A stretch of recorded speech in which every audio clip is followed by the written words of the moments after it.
Mrs. B, and I'm here today to talk to you a little bit about retelling after you've read a story. We know that this year is a little different and that sometimes your teachers assign something for you to read on your iPad, and you read it on your iPad while it makes a recording so that your teacher can listen to it later and help learn more about you as a reader, the kind of things that you like to read, and also ways that your teacher can work with you the next time based on how you are reading. This is something that teachers do all the time. And one of the things that we ask you to do is we ask you to read a little passage and then to talk about the story. And I wanted to very quickly talk to you about some of the things that we hope you will talk about when you are retelling a story after reading it in a recording. So that's just a little bit different than recording the kind of conversation we would have if we were face-to-face. So I want to focus on what would happen if you were retelling a fiction story. Now remember, fiction stories are stories that are generally, they're not true, okay? It's definitely a story. It can be something that is created or something that's been imagined by the author.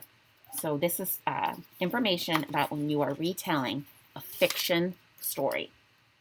Okay. The first thing that you're going to want to include in your retelling is you're going to want to include the who. Who is the character or the characters in this story? And where are they? What's the setting of this story?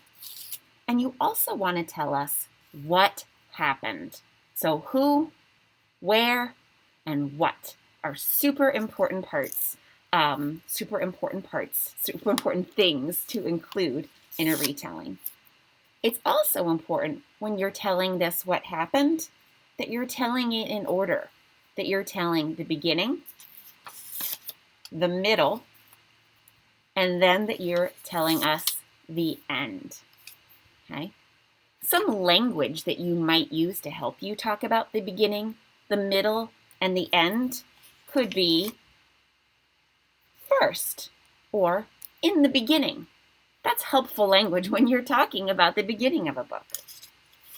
In the middle, you might use language like then, next, okay? That helps you go through the middle of the story. And at the end, you might say something, finally, at the end, or at last. And sometimes knowing this language really can help you go through that part of your retelling about what happened and keeping it in order. It's also really interesting and important that in a retelling is that you're including some feelings. They can be feelings of the characters in the story. Perhaps their feelings changed from the beginning to the end of the story. Or it can even be your feelings. What did you think about this story as you were reading it? Did you like it? Did you not like it? Why not? Okay? And also, something to keep in mind that in many, many fiction stories, there is a lesson learned. The character learns something by the end of that story. And I put this little note right here that says sometimes. There's not always a lesson learned, but oftentimes there is a lesson learned.